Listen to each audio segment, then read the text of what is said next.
Hello YouTube and welcome to a new Techsloth video. I finally have the time to unbox Apple's brand new MacBook Air 13-inch with retina display, and I'm so glad that Apple did an update on this device. I used one for over 4.5 years to edit all my videos on this.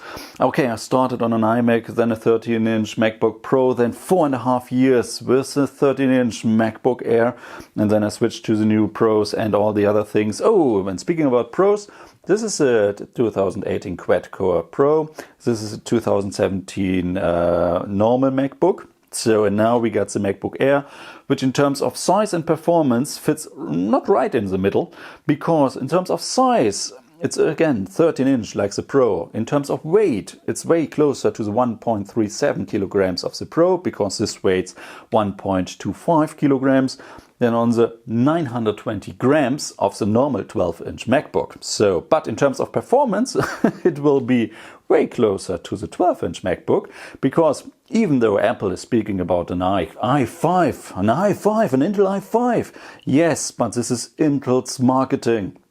It's an i5 820, I guess 10 or 820 50Y. And the Y at the end tells us that it's nothing like an i-core, it's an m-core, but it's just advertising. So yes, maybe new benchmarks will show that it is in the single core thing, maybe close to the 13-inch Pro, but in quad-core, in multi-core things, this is so much more like a normal standard basic MacBook than a Pro. So keep this in mind. I bought this myself. This is a basic version with 128 gigabytes of storage, which is my main concern about this device. Starting price 1,350 euros with 8 gigabytes RAM. And I got the golden version. And yes, also the letters on the box are golden. And now we open it up and have a quick look. Ooh, there we go. Nice. Oh, yes. I already talked about the weight, and this is definitely way closer to the oh, and think about it, it depends where you're holding the device, because we get this arrow thingy, because in the front it's thinner, in the back it's thicker. So let me grab the thick back side and then the Pro. And yes, of course, it's a little bit lighter, but in direct comparison, no. And now let's grab the 920 grams. Oh, this is so much lighter. This is even a bigger comparison than the iPad Pro. So if this is a 12.9-inch iPad Pro, this is not even the 11 one. This is the iPad Mini in comparison. So what else is in the box? We got USB Type-C to USB Type-C cable.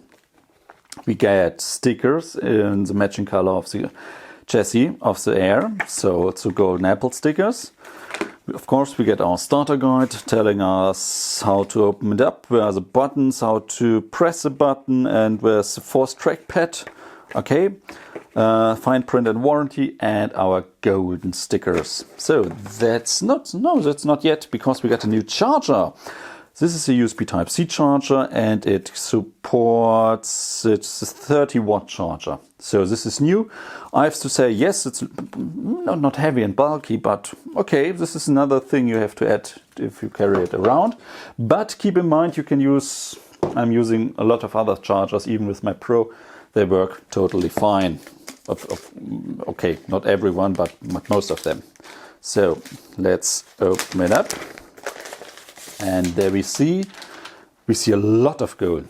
And I have to say, yes, it's got 100 gram lighter than the previous Air, but I wouldn't that much feel it. And if I see it and if I touch it, I have to say, it's just standard MacBook Air build quality. So it's good. Maybe it's fantastic, but first impression, nice color. Of course, you got the shiny reflecting Apple, which is not lit, so you don't glow in the dark. Let's open it up.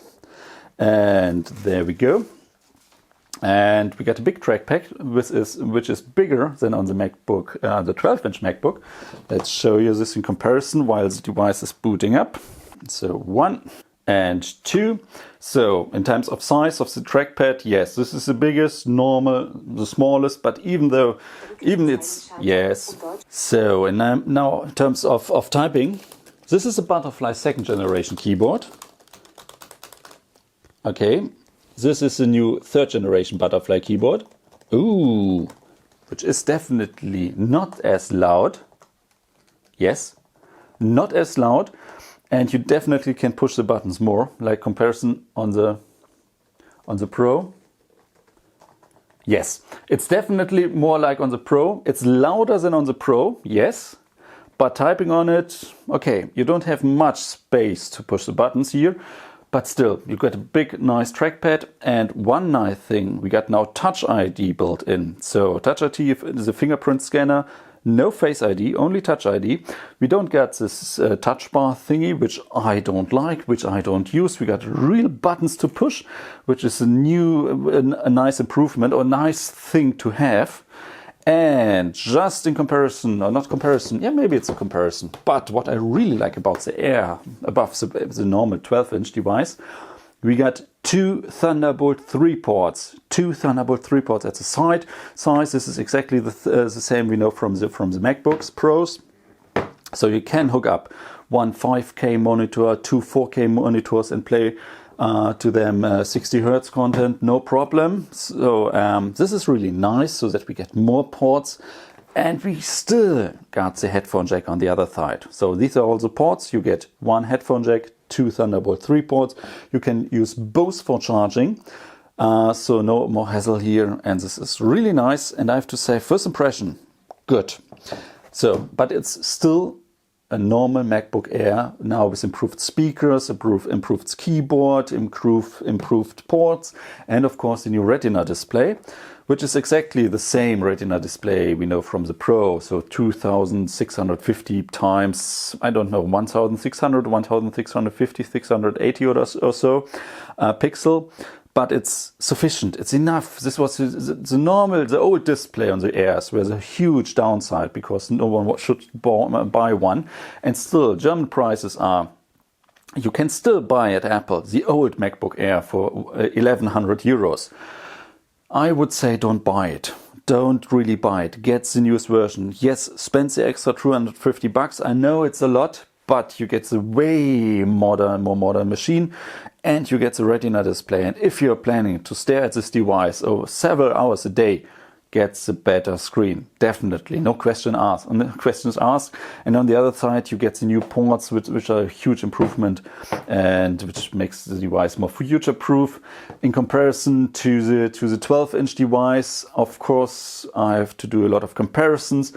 My main concerns are now battery life, performance. The standard stuff will be great. And then the other question is, what about the hardcore, the more intense stuff, like rendering 4K videos, editing pictures and all the things. Don't think about gaming, it's a Mac. But still, if you're asking me, of course, this is now the thing, what I've always told you. With the Pro, you got enough power. You don't know what you're doing in 2-3 years, but the Pro will still be plenty enough. With the normal 12-inch Pro, normal 12-inch MacBook, you only get it because if you want a light device, if you don't care much about performance, of course you do your basic stuff with it, but you don't do a lot of video editing. And if you do, you have a lot of time because it takes time. But you're only getting the 12-inch MacBook because of the weight and the size, and you always are carrying it around.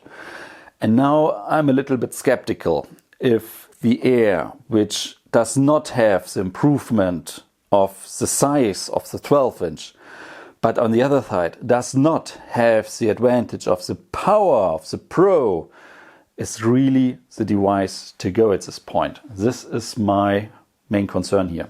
But this is it. Thank you guys for watching, and I'll see you all in the next video. Bye!